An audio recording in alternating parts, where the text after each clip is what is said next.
Hello students, आप सभी का हमारे यूट्यूब चैनल में हार्दिक स्वागत है। आज के इस वीडियो में हम बात करने वाले हैं Kota university UG PG semester exam कब तक होंगे और जो बैक वाले स्टूडेंट हैं जिनके बैक वगैरह आई हुई है उनके सेमेस्टर एग्ज़ाम कब तक हो सकते हैं। बैक एग्ज़ाम पास करने के जो टिप्स है वो भी मैं आप लोगों को इस वीडियो में बताने वाला हूँ, तो वीडियो आप लोग अंत तक देखिएगा।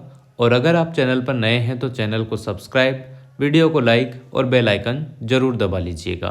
यहाँ पे मैं आप लोगों को क्लियर कर दूँ कि जो भी स्टूडेंट बैक का शिकार हो चुके हैं, यानी कि जिनके पहले बैक वगैरह आई हुई थी, फर्स्ट सेमेस्टर में हो सकती है, थर्ड में, फिफ्थ में, जिसमें भी बैक आई थी, तो बैक के फॉर्म आपने भर दिए होंगे।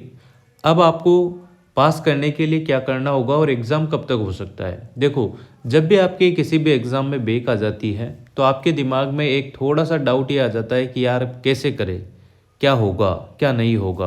तो पहले तो आपको क्लियर कर दूं कि जिन भी बच्चों ने फॉर्म वगैरह नहीं भरा है तो यहाँ पर आप फॉर्म भर सकते हैं। 9 फरवरी 2026 तक जो है आपके 100 रुपये विलम्ब शुल्क के साथ फॉर्म भरने में आ रहे हैं अभी भी। और 12 फरवरी तक जो है 10 से 12 फरवरी के बीच में दोगुनी फीस के साथ फॉर्म भर सकते हैं। जिनके बैक वगैरह है, थर्ड सेमेस्टर फिफ्थ सेमेस्टर वाले जो स्टूडेंट हैं उनकी बात कर रहा हूँ। और हार्ड कॉपी भी आप लोग जमा करा सकते हैं 15 फरवरी तक। ठीक है, तो ये सारी चीज़ें हैं। अभी तक ये जो नोटिफिकेशन है, नया नोटिफिकेशन है, डेट वगैरह इसमें फिर से बढ़ी है, आप लोगों को देखने को मिल गई होगी।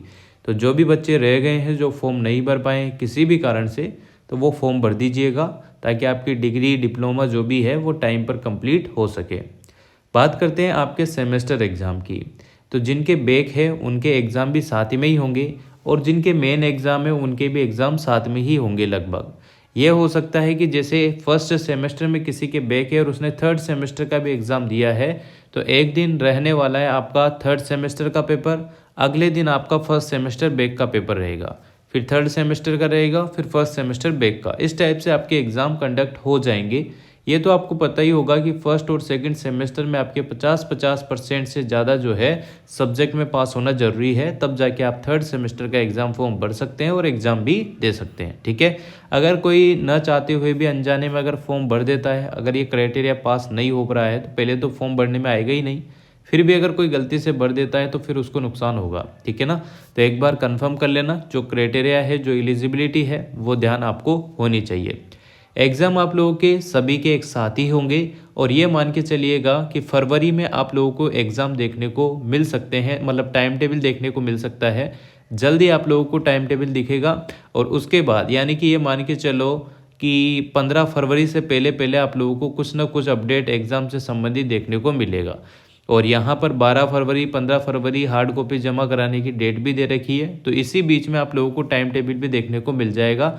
और फरवरी के लास्ट तक हो सकता है, अगर यूनिवर्सिटी चाहे तो एक सही टाइम पर एग्ज़ाम कराने की सोच रखी हो तो ज़रूर आपके फरवरी एंड में और मार्च स्टार्टिंग में एग्ज़ाम हो जाएंगे, स्टार्ट हो जाएंगे। कहने का मतलब ये है, तो फर्स्ट सेमेस्टर बैक के first semester main exam, third semester back, fifth semester back के एग्ज़ाम जो है आपके इसी महीने में आपको टाइम टेबल देखने को मिल जाएगा। और अपनी तैयारी में चार चांद लगा दीजिएगा, ज़्यादा आप लापरवाही ना करें। अगर आप लापरवाही करेंगे तो फिर आपको वही दिक्कत होगी, बैक आएगी, फिर रिवलेशन का फॉर्म भरना पड़ेगा, एक्स्ट्रा पैसे देने पड़ेंगे, फिर रिवलेशन के रिजल्ट का इंतज़ार करना पड़ेगा, जो कि आपको पता है कि टाइम पर रिजल्ट यूनिवर्सिटी कभी भी नहीं देती है। तो इस वजह से आप ऐसा सोचे ही ना, एक ही बार में जो मेन एग्ज़ाम है उसी को पास करने का टारगेट बना लीजिए। जिनके बैक आई है वो बिल्कुल ना घबराएं, आराम से आप अपना स्टडी करते रहें। 5 यूनिट है तो कम से कम 3 यूनिट आप कंप्लीट कर लें ताकि आपको लिखने में इशू ना हो, याद भी हो जाएगा, है ना। याद ना भी हो तो आप अपने हिसाब से उसका क्वेश्चन का जो है आंसर बनाकर लिख सकते हैं। कॉपी भरना मैटर करता है, ध्यान रखना। ये बातें मैंने पहले भी बताई थी और वापस से बता रहा हूँ। तैयारी के जो टिप्स हैं वो वही रहते हैं। ज़्यादातर आपको जो है 3 घंटे का पेपर मिलता है, चाहे आप बैक के स्टूडेंट हो, चाहे आप मेन एग्ज़ाम दे रहे हो या ओल्ड स्कीम के स्टूडेंट हो, है ना। आपको 3 घंटे का पेपर मिलता है। उस 3 घंटे में आप 1 घंटे में ही करकुरा के भागने की कोशिश मत किया करो, क्योंकि उससे नुकसान आपका ही है। 3 घंटे दिए हैं तो 3 घंटे ही लगाकर आप लोग दिया करो ताकि आपके अच्छे मार्क्स बन सके, कम से कम फर्स्ट डिवीज़न मार्क्स तो आपके आ ही सके।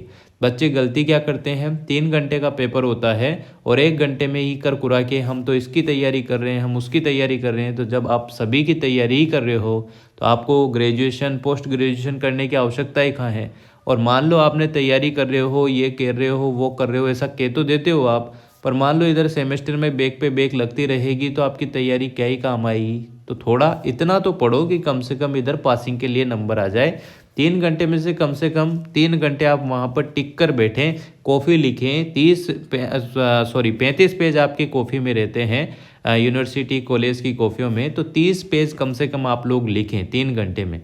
और जो बड़े क्वेश्चन रहते हैं निबंधात्मक, उन पर ज़्यादा फोकस करा करो। ऐसा भी नहीं है कि पूरा फोकस उन्हीं पे हो, ऐसा ना, बिल्कुल आप टाइम मैनेज कर लें कि आपको आधे घंटे में क्या करना है, 1 घंटे में कितने क्वेश्चन करने हैं। बड़े क्वेश्चन आपको 1 घंटा लेना है या 1.5 घंटा लेना है। फिर लघुत्रात्मक करें, लास्ट में अति लघुत्रात्मक क्वेश्चन तो लास्ट के आधे घंटे में करने की कोशिश किया करो, उन पर ज़्यादा फोकस मत किया करो, क्योंकि वो 10-20 नंबर से ज़्यादा आपको नहीं देंगे अगर करेक्ट होंगे तब भी, ठीक है ना। 20 नंबर के आपने करे हैं तब भी आपको 16-15 नंबर ही उनमें मिलने वाले हैं। तो इस वजह से ज़्यादा उसमें माथाफोड़ी करने की आपको आवश्यकता नहीं है। आप निबंधात्मक क्वेश्चनों पर ज़्यादा ध्यान दें, अच्छे से लिखें। बड़ा क्वेश्चन है तो 5 पेज का है तो 5 पेज लिखें, 3 पेज का है तो 3 पेज लिखें। ऐसा ना हो कि निबंधात्मक प्रश्न पूछ लिया, सर हमने तो सीरीज में देखा था 1 ही पेज लिखा रहा था, हमने बस 1 ही पेज लिखा है, तो आपके 15 में से 2-5 नंबर आएंगे, ठीक है। इसलिए 15 नंबर का क्वेश्चन है तो कम से कम 5 पेज लिखो, दोनों साइड का मिला के बता रहा हूँ, है ना। तो 2.5 पेज हो जाता है पूरा, और ऐसे दोनों साइड मिला के 5 पेज हो जाते हैं। तो इस टाइप से आप लोग लिखेंगे तो अच्छे मार्क्स आपको मिल जाएंगे। जब भी आपको कोई चीज़ नहीं आती है, कोई क्वेश्चन नहीं आ रहा है, तो उसे छोड़े नहीं, उसे ज़रूर करें।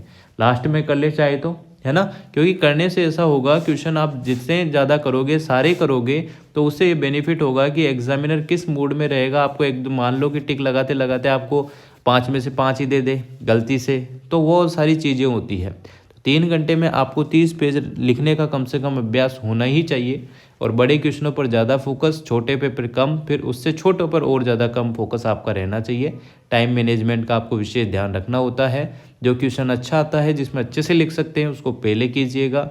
बाकी ज़्यादा आप लोगों को जैसे कोई नीला, लाल, हरा पेन लेकर जा रहा है तो ऐसा नहीं करना है, टाइम इतना होता नहीं है। आप ब्लू पेन ही ले जाएं, उसके नीचे जो है स्केल से अंडरलाइन करके बढ़िया हाईलाइट करके आप लिख दें। ज़्यादा सजावट करनी है तो ब्लैक पेन लेके चले जाओ, अगर आपके पास ज़्यादा टाइम है तो टॉपिक ब्लैक पेन से लिख लो, बाकी ब्लू पेन से आप लोग कॉफ़ी लिखें, ठीक है ना। बाकी यूनिवर्सिटी और कॉलेज की कॉपियों में आपको 17 तरह के पेन यूज़ करने की वो नहीं होती है आवश्यकता, और वो सही भी नहीं है। हो सकता है एग्जामिनर का दिमाग ख़राब हो जाए, आप नोट्स ही ज़्यादा बनाने लग जाओ तो वो आपको फेल भी कर सकता है। 1 या 2 पेन का इस्तेमाल आप करें, ब्लैक या ब्लू का, इससे ज़्यादा ना करें। बार बार पेन को रखोगे, फिर लिखोगे, फिर रखोगे, तो टाइम कितना चला जाएगा। इतनी देर में तो आप आधा पेज भर दोगे। तो इन चीज़ों का ध्यान रखें। और जिन्होंने फॉर्म नहीं भरा है, फॉर्म भर दीजिएगा। टाइम टेबल जल्द आप लोगों को देखने को मिल जाएगा। अगर यूनिवर्सिटी पूरे सूझबूझ से काम करेगी तो आपको इसी महीने में आपका टाइम टेबल देखने को मिलेगा। और फरवरी लास्ट में या मार्च स्टार्टिंग में आप लोगों को एग्ज़ाम भी स्टार्ट होते हुए देखने को मिल सकते हैं। किसी भी क्लास के हो सकते हैं, पर जल्द हो जाएंगे।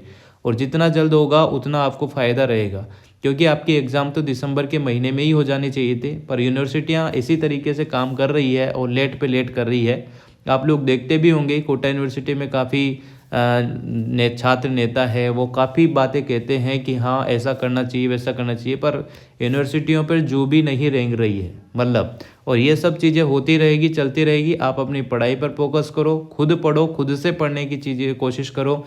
मार्केट में सीरीज वगैरह आती है, उनमें बार बार वही क्वेश्चन आते हैं जो हर बार आते हैं, तो सिलेबस के हिसाब से सीरीज मिल जाती है, उससे भी पढ़ के आप अच्छे मार्क्स ला सकते हैं। तो तैयारी में बिल्कुल भी लापरवाही अब आप ना करें, ठीक है ना। जिनके बैक आई है विशेष तौर पर वो अच्छे से पढ़ें, आराम से पढ़ें, टेंशन ना लें। टेंशन होती है पर लेनी नहीं है। नॉर्मल रहकर आप लोग जो है आराम से एग्ज़ाम लिख सकते हैं, ठीक है। बाकी कोई भी डाउट आता है तो आप इंस्टाग्राम, टेलीग्राम, जिस पर भी जुड़ना चाहते हैं, पूछना चाहते हैं, आप बिल्कुल पूछ सकते हैं, ठीक है। Thank you so much. Video अगर अच्छी लगी हो तो like, comment, share and subscribe.